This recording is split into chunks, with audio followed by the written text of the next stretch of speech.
Sapa BJP कौन दिलाएगा 2 लाख मतदान के दिन, किसको पड़ेगी नोटों की जरूरत, दो वकीलों के बीच शर्त का स्टाम्प पेपर। देश में लोकसभा का चुनावी माहौल पूरे शबाब पर है। सभी राजनीतिक दल जनता को लुभाने की कोशिश में जुटे हैं। बड़े बड़े राजनीतिक दिग्गज तमाम लोकसभा सीटों पर दमखम दिखा रहे हैं। इसी बीच पार्टी समर्थकों में अब चुनावों को लेकर भारी उत्साह देखने को मिल रहा है। पार्टी समर्थक अपनी अपनी पार्टी और प्रत्याशी की जीत के दावे करने में थक नहीं रहे हैं और शायद इन्हीं दावों के चलते यूपी की बदायूं सीट पर एक मामला इन दिनों सुर्खियों में बना हुआ है। दरअसल उझानी क्षेत्र में 2 वकीलों के बीच सपा और बीजेपी प्रत्याशी की जीत को लेकर 2-2 लाख की शर्त लगी है, जिसके लिए बाकायदा स्टाम्प पेपर पर सिग्नेचर कराया गया है और करार हुआ है, ताकि हार जीत के बाद कोई अपनी बात से मुकर न सके और 2 लाख रुपए का भुगतान करना पड़े। क्या कुछ मामला है पूरा, सुनिए इन वकीलों से, जिन्होंने अपने बीच में शर्त लगाई है।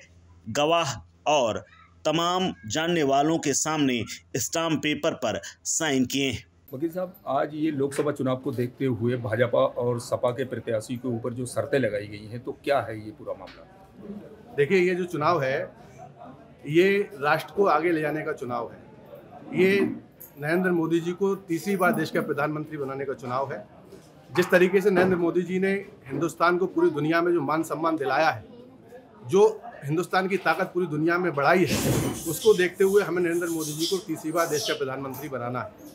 आप देखिएगा 2014 से पहले जहां हमारी माताएं बहनें चूल्हे पर रोटी बनाती थी, उनकी आंखें खराब हो जाती थी, उनके फेफड़े खराब हो जाते थे।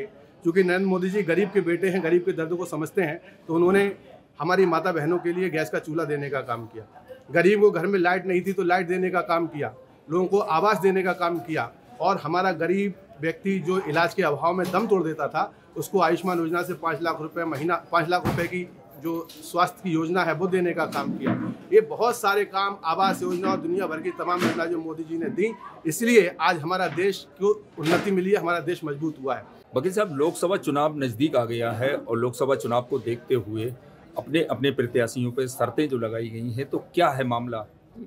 देखिए, इस बार का जो मामला है वो देश में संविधान बचाने का मामला है। इस समय जो जगह जगह माननीय प्रधानमंत्री जी और माननीय अमित शाह जी तो स्टेटमेंट दे रहे हैं कि इस बार जो 400 पार हमने नारा दिया है कि हम 400 पार लेके आते हैं तो संविधान को बदल देंगे। इस बार संविधान को बचाने के लिए जो चुनाव लड़ा जा रहा है, इसके लिए जो सबसे ज़्यादा इस समय प्रभावित हैं वो हमारे देश के किसान हैं।